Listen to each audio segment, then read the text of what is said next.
فكك من الدنيا دي كلها، كنت تلعب اكرم عشان انت عارف الوينج بتاعهم خطير، وانت الماتش اللي فات اكل جون من الناحيه دي بسببه. طب ما كنت تلعب اكرم من الاول. لا انا ما بلعبش اكرم. وحسين الشحات واسامه ابو علي. حسين الشحات اللي كل بيلعب ماتش وبدايه ونهايه الموسم مفيش. يعني مثلا كنت اقول لك ماتش وثلاثه، لا ده حسين الشحات دلوقتي بقى بيلعب ماتش و20. لا مفيش وينجات، مفيش وينجات. هتلعب بوينج مين؟ الوحيد اللي كان عندك كان فايق في بدايه الموسم طاهر، وطاهر مصاب.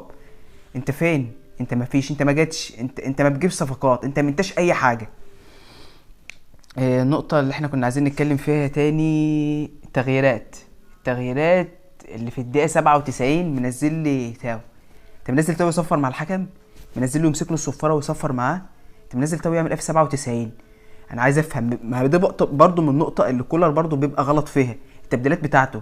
لما التبديلات غلط، لما في وقت متأخر قوي.